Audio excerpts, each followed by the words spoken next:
ସାଙ୍ଗମାନେ ଘର ସବୁବେଳେ ଶୁଦ୍ଧ ଏବଂ ପବିତ୍ର ରଖନ୍ତୁ। ସକାଳେ ସ୍ନାନ କରି ଶୁଦ୍ଧ ବସ୍ତ୍ର ପରିଧାନ କରନ୍ତୁ।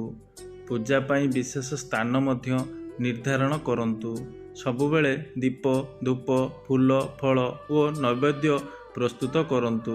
ମନ ବିକାରମୁକ୍ତ ଓ ଶୁଭ ଚିନ୍ତା ରଖନ୍ତୁ। ମନ୍ତ୍ର ଓ ଶ୍ଲୋକ ଶୁଦ୍ଧ ଭାବରେ ଉଚ୍ଚାରଣ କରନ୍ତୁ। ଦେବତାଙ୍କୁ ଭକ୍ତି ଓ ଶ୍ରଦ୍ଧାର ସହିତ ସ୍ମରଣ କରନ୍ତୁ। ଘଣ୍ଟା ବା ଶଙ୍ଖଧ୍ୱନି ଦେଇ ସବୁବେଳେ ପୂଜାର ଆରମ୍ଭ କରନ୍ତୁ। ନୈବେଦ୍ୟ ଦେଇ ପରେ ଆରତି କରନ୍ତୁ। ସାଙ୍ଗମାନେ ପୂଜା ଘରେ ପ୍ରସାଦ ବଣ୍ଟନ କରନ୍ତୁ। ପୂଜା ସମୟରେ ମୋବାଇଲ ବା ଅନ୍ୟ ଜିନିଷ ଠାରୁ ଦୂରେଇକି ରଖନ୍ତୁ। ପ୍ରତିଦିନ ସମୟ ଅନୁସାରେ ଆପଣ ପୂଜା କରନ୍ତୁ। ପରିବାରର ସଭ୍ୟଙ୍କୁ ସହଭାଗୀ କରନ୍ତୁ।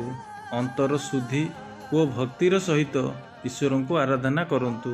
ହଁ ସାଙ୍ଗମାନେ, ଏହିଭଳି ମାନ୍ୟତା ଅନୁଯାୟୀ ପୂଜା କଲେ ଠାକୁରଙ୍କର ଶୁଭ ଫଳ ପ୍ରାପ୍ତ ହୋଇଥାଏ।